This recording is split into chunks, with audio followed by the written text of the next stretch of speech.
안녕하세요. 로펌 머스턴노의 조우승 변호사입니다.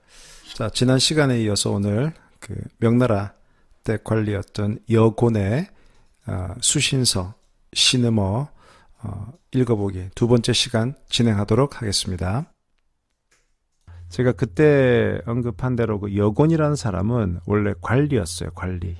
그래서 이 시느머라는 책은 기본적으로는 그 다산 정약용 선생의 목민심서와 같이 관리로서 나라의 녹을 먹는 관리로서 어떻게 처신해야 되는가 이쪽에 좀 포커스를 맞추고 있는데요.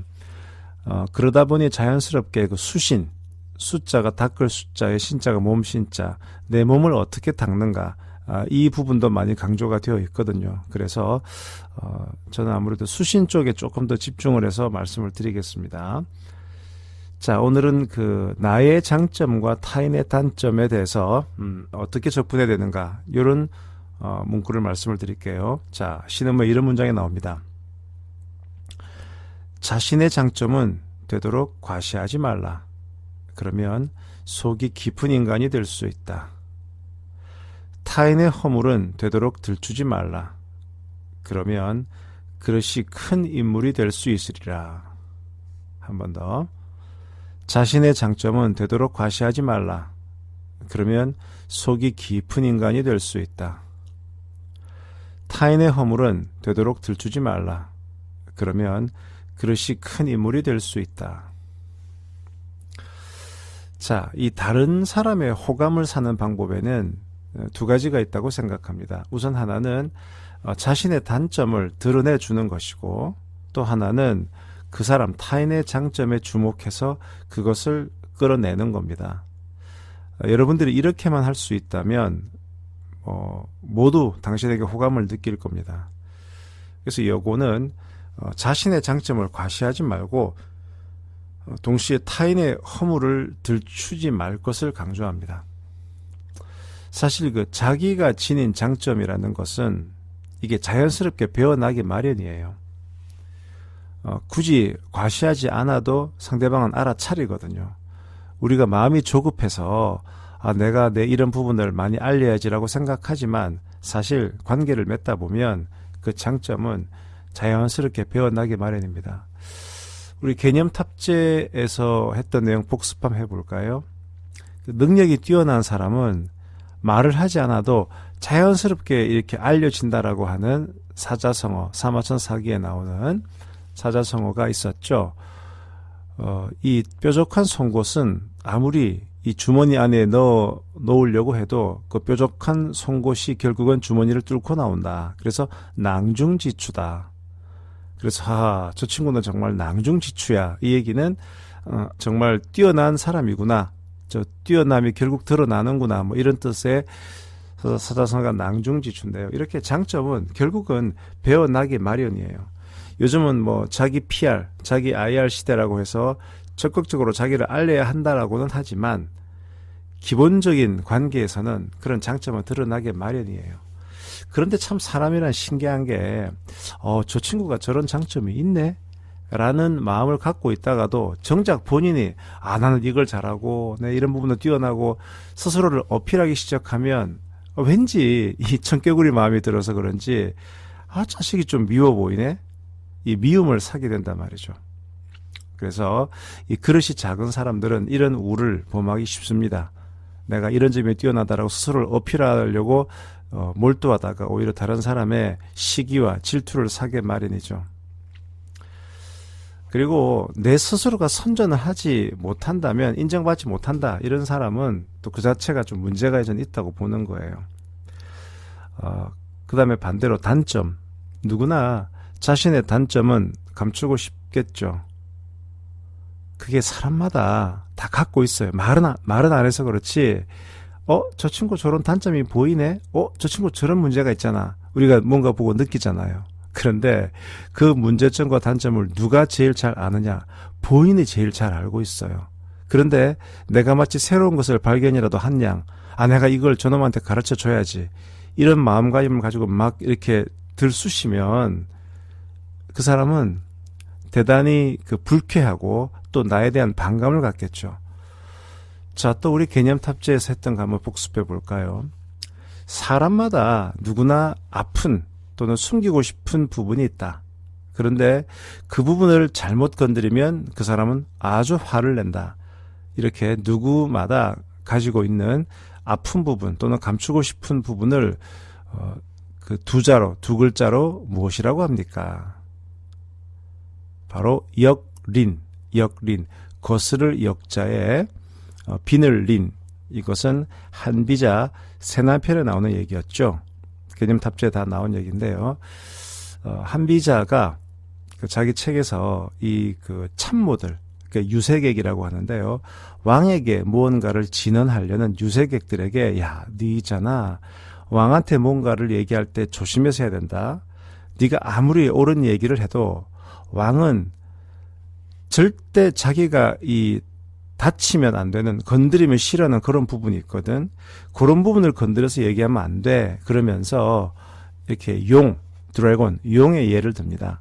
용이라는 이 전설 속의 동물은 잘만 다스리면 용에 올라타서 하늘을 날 수도 있는데 용의 목 밑에는 한 3치짜리 비늘이 하나 있어. 근데 그 비늘은 이렇게 거꾸로 박혀 있기 때문에 역린, 거스를 역자에 비늘 린자.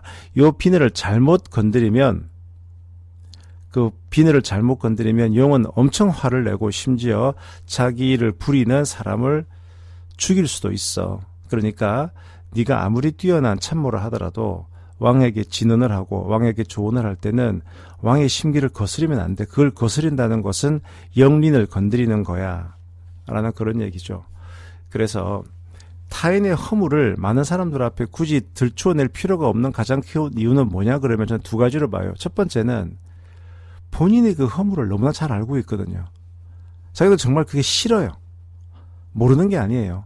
그런데 누군가 이걸 콕 집어내 아파요.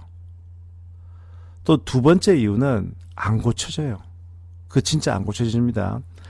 나이 한 30, 40 먹을 때까지 그 사람에게 지금 하나의 그 단점으로 박혀있는 그런 부분이 있다고 하면 그거 웬만큼 고쳐도 잘 안 돼요. 고치려고 해도 본인이 정말 큰 결심을 하지 않는다면. 그래서 타인의 단점을 굳이 뒤집어서 긁지 마라. 오히려 추워줘라. 오히려 그 사람의 장점만 발견하고 추워주라라고 했던 대표적인 사람이 누굽니까? 바로 데일 카네기죠. 우리가 카네기의 인간관계론 책을 보면 이 양반 참 되게 현실적이면서도 뭐랄까 약간 좀 영악하다. 그러니까 사람과 절대 척을 지지 말고 그 사람과 굳이 논쟁하지 말라. 이런 얘기를 누가 합니까? 데일 카네기가 하죠. 이것도 제가 인생 내공에서 한번 말씀을 드렸었는데요. 데일 카네기가 이런 사람에 대한 이런 관점을 갖게 된 배경이 있었죠. 그 사람이 한때 그 르포 기자, 작가로서 활동할 때 신문사로부터 요청을 받아서 미국의 그 흉악범들, 각 교도소마다 있는 흉악범들을 만나서 너는 어떻게 하다가 이렇게 범죄자가 되었니? 라는 이제 그런 르포 기사를 쓰게 되었죠. 그래서 각 교도소마다 다니면서 가장 흉악한 범죄를 저지른 범죄자들을 만나서 인터뷰를 쭉 했죠. 그 사람들이 살아온 과정을. 그랬는데 이 흉악범들과 인터뷰를 하다 보니까 공통점이 발견되는 거예요. 희한하게. 그 공통점이 뭐냐? 다들 난 이러고 싶지 않았는데 그때 그 누구누구 때문에 또는 그때 사회적인 제도가 이래서 그때 내가 뭔가 이런 배려를 받지 못해서 내가 이렇게 되었다. 즉 누구누구 때문에 내가 이렇게 된 것이지 나 스스로는 정당하게 살려고 노력했다. 난 정말 억울하다. 난 정말 억울해라는 얘기를 계속하는 거예요. 모든 흉악범들이. 그걸 듣고 카네기가 뭔가를 깨달은 겁니다. 즉 뭐냐면 이 세상 모든 사람들이 손가락질하는 이 사람들조차 자기가 정당하다고 생각하는구나. 하물며 멀쩡하게 직장 가지고 멀쩡하게 살아가는 사람들은 자기가 잘못됐다는 생각을 하기가 힘든 거예요. 정말 세상 모든 사람들이 비난하는 흉악범들조차 자기가 옳다고 생각하는 것이 인간의 본성일지인데 멀쩡하게 정상적으로 살고 있는 사람이 내가 틀렸다라고 생각하는 것은 참 힘든 일이다. 그 깨달음을 얻고, 그게 이제 데일 카네기에게는 엄청나게 큰 깨달음이었죠. 그래서 그때부터 사람들에게 강의를 하기 시작한 겁니다. 책을 쓰고. 그래서 어떻게 사람과 관계를 맺고 친구가 될 수 있느냐. 결국 그 사람을 비난해봐야 아무런 소용이 없다. 오히려 그 사람의 장점을 발견하고 그 사람을 추워주고, 그렇게 해야만 그 사람과의 좋은 관계를 유지할 수 있고 친구를 만들 수 있다. 이것이 바로 카네기 인간관계론의 가장 핵심적인 내용 중에 하나입니다. 어떻게 보면 대단히 영악하죠. 아니, 뭔가 친구가 잘못이 있으면 그 잘못을 좀 지적하고 깨우쳐 주도록 해야 그게 진정한 친구 아닌가라고 생각할 수 있는데, 카네기는 그래봐야 소용없다. 사람 안 바뀐다. 괜히 그래봐야 감정만 상한다. 오히려 그 사람의 좋은 점을 추워주면서 내 사람으로 만들라라고 하는 대단히 현실적인 조언을 하고 있는 겁니다.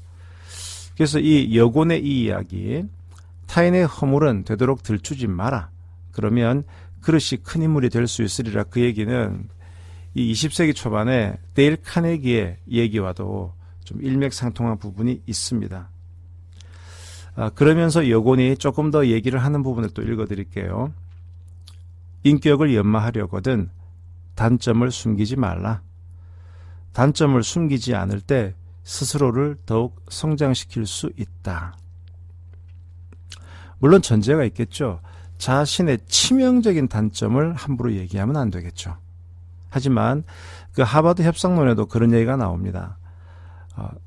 어떤 협상 초반에 상대방과의 관계를 좀 돈독히 하기 위해서는 나의 어떤 부족한 점 또는 나의 단점을 먼저 얘기하고 나의 약점을 먼저 얘기하는 것이 오히려 분위기를 좀 더 부드럽게 하는 데 좋다.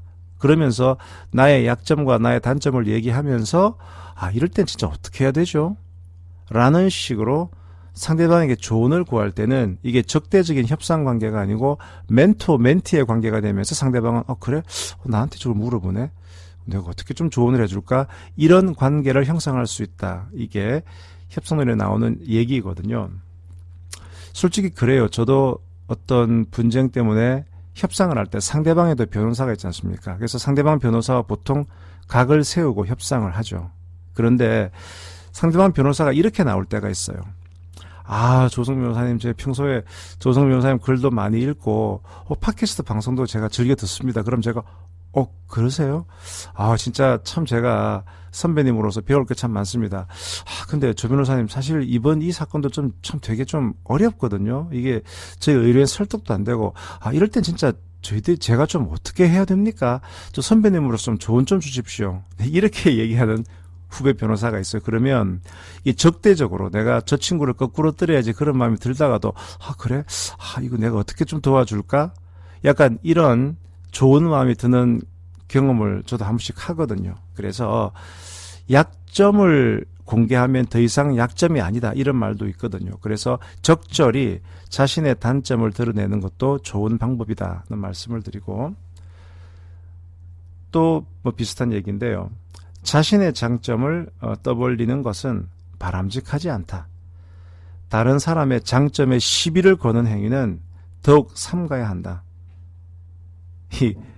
다른 사람의 장점에 시비를 거는 행위는 진짜 대단히 위험한 행위입니다. 이건 절대 하면 안 되는 행위죠. 그거는 진짜 또 다른 그 사람의 단점을 건드리는 것도 영리이겠지만 그 사람의 장점에 대해서 이 시비를 거는 건, 제가 볼 때 그거는 단점을 태클하는 것보다 훨씬 더 큰 영린이 아닐까 이런 생각을 해봅니다.